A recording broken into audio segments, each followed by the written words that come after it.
Everyone loves college sports. Even if you don't enjoy watching them, you have to appreciate the atmosphere regardless of your involvement. Just like professional athletes, college athletes are adored nationwide and internationally and bring in huge revenues for their schools with their success and fame. However, they don't see a cent of this money.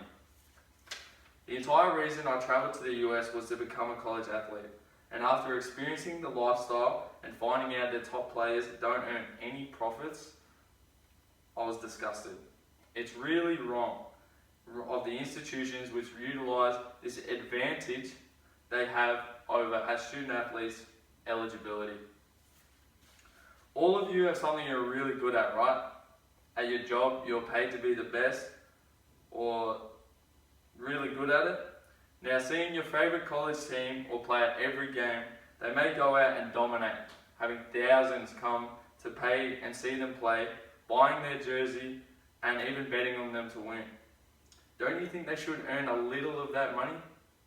As many of you are student athletes watching this, you have to agree with me. For my thesis, I believe college athletes should be able to have access to profits earned through their name, likeness, and image in their sport whilst retaining their eligibility to play. For this presentation, I'll be focusing on two main points: current and future legislations and ruling on athletic eligibility, as well as possible outcomes of the changing of these with regard to examples of athletes losing their eligibility. Many athletes rely on loans or scholarships just to attend college, and this is why these rules should be changed. Old laws regarding eligibility and athletes receiving funds through their name and likeness are being changed at present. However, as of right now, student athletes must do the following to retain their eligibility. According to the National Collegiate Athletic Association from their article on amateurism from August 20th, 2020, however, after student athletes enroll to an NCAA school, they may no longer promote or endorse a product or allow their name, image, or likeness to be used for commercial or promotional purposes. These eligibility criteria are very strict and limit athletes from accessing this source of income which they may not otherwise have. These young men and women still may be relying on their parents or guardians for financial support through college. As of September 30, 2019, CBS News reported that California Governor Gavin Newsom pushed Senate Bill 206, signing a first-in-the-nation law that will let college athletes hire agents and make third-party endorsements. This law was the first of its kind and is a huge step towards recognition that college athletes deserve, as well as pushing the NCAA on the defensive regarding their eligibility criteria. After looking over what student athletes require to retain their eligibility, we'll now go through some examples of athletes who were punished by these old rulings. As student athletes, student being the former, there is a high demand placed on this demographic. Early morning classes, high workload outside of class, and this does not even include time needed for their respective sports.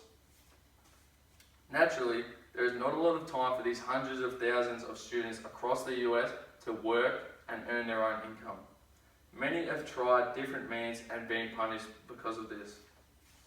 Two University of Iowa swimmers were declared ineligible by the NCAA after they started their own clothing brand and a GoFundMe for their business. According to the Gazette, in their article from August 14, 2017, the GoFundMe included the founders' names and bios, which resulted in a report to the UI's athletic director for compliance. Similarly, in 2017, University of Central Florida football kicker Donald De La Haye was ruled ineligible and lost his scholarship after he refused to give up his advertisement revenue from his YouTube channel, which documented his daily life.